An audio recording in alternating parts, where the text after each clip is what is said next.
अस्सलाम वालेकुम। आज की वीडियो में मैंने आपको बताना है प्लेग के बारे में।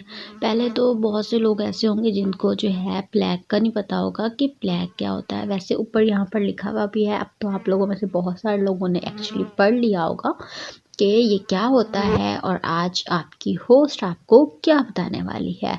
जी हाँ नाज़रीन, तो आज की डिस्कशन प्लेग के बारे में है। प्लेग जिसको हम हैज़ा कहते हैं आम ज़ुबान में, मतलब अब आप लोगों के घर में जब अगर कुछ ऐसा अल्लाह ना करे किसी के भी घर में हो, लेकिन फिर भी अगर कुछ ऐसा होता होगा तो अब कोई ये तो नहीं कहता होगा मुझे प्लेग हो गया है। तो ज़ाहिर सी बात है आम ज़ुबान में इसको यही कहा जाता है कि हैज़ा हो गया है।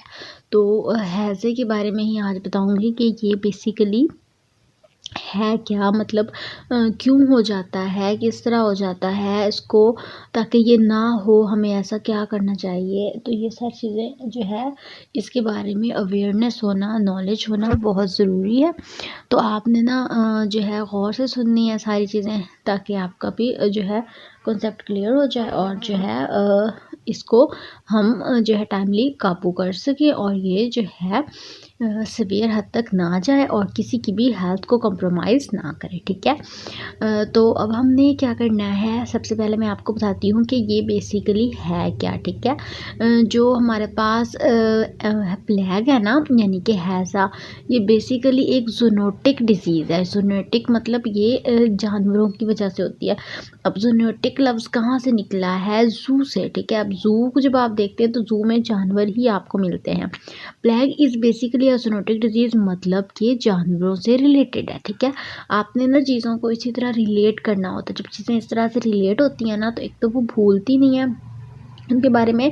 आपका ये नहीं होता कि जस्ट आपने पढ़ना है और पेपर देने और पास होना, नहीं, फिर उसमें आपका ये होता है कि आपका एक कॉन्सेप्ट बिल्ड होता है, फिर वो लाइफ टाइम के लिए कॉन्सेप्ट बिल्ड हो जाता है। फिर लाइफ में जब भी, मतलब अगर आपके पास हैज़ा की बात आएगी तो आपको पता होगा ओ अच्छा वो जेनेटिक था, जेनेटिक तो हमारा जू होता है। तो ये सारी चीज़ें आपकी ऑटोमेटिकली इंटरलिंक्ड हो जाएंगी। वैसे ही आप इसको रट्टा मारें तो आपको तो ये बेसिक लाइनें नहीं याद रहनी है एंड टाइम पे, क्योंकि रट्टा भूल बहुत जाता है। और फिर एंड टाइम पे क्या हो रहा होता है, कहते हैं एक लफ्ज़ बता दो, पहला लफ्ज़ बता दो, आगे आता है। तो वो ये जो अक्सर जो है छोटे बच्चे और हम खुद भी जो है, आप लोगों के साथ भी ऐसा होता होगा, अपनी टीचर्स को कह रहे होते हैं कि मैम एक लफ्ज़ बता दें, आगे हमें आता है। तो ये जो होता है ना, ये बेसिकली रट्टा होता है। ठीक है।